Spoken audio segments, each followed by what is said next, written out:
Logical versus physical address space గురించి చూద్దాం. ఇక డిఫరెన్సెస్ రాసిన.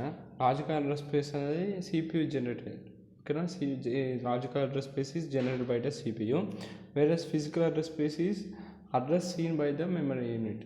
ఏదైతే మెమరీ యూనిట్లో అడ్రస్ ఉంటుందో ఫిజికల్ అడ్రస్ స్పేస్ ఉంటుంది అన్నమాట.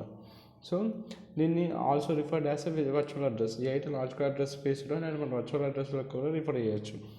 Logical address space is set of all logical address generated by the program. ఒక ప్రోగ్రామ్కి లాజికల్ అడ్రస్ ఉంటుంది, ఫిజికల్ అడ్రస్ ఉంటుంది.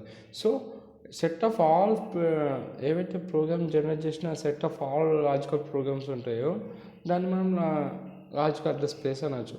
దాంతోపాటు ఇటు సైడ్కి వచ్చేసరికి ఏదైతే ప్రోగ్రామ్ జనరేట్ చేస్తే ఆల్ ఫిజికల్ అడ్రస్ ఉంటుందో ఆ physical addresses set of physical address generated by the program ఉంటాయో అది ఫిజికల్ అడ్రస్ స్పేస్ అంటారు.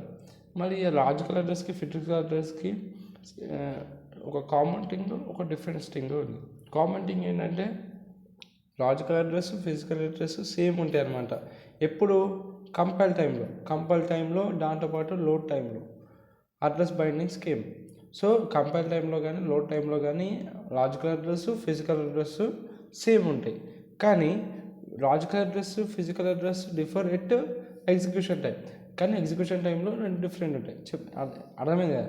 Logical address physical address same ఎప్పుడు ఉంటాయి at compile time and load time. దాంతోపాటు ఎప్పుడు డిఫరెంట్ ఉంటాయి at execution time.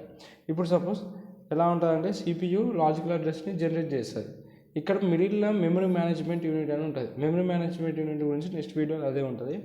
So memory management unit ఏం చేస్తుందంటే ఈ లాజికల్ అడ్రస్ని ఫిజికల్ అడ్రస్లోకి కన్వర్ట్ చేస్తుంది. So it is converted by the memory management unit, ఓకేనా. ఆ ఫిజికల్ అడ్రస్ కన్వర్ట్ చేసినాక డేటా అనేది అంతా ఫిజికల్ మెమరీలో స్టోర్ అవుతుంది based on this physical address అదన్నమాట.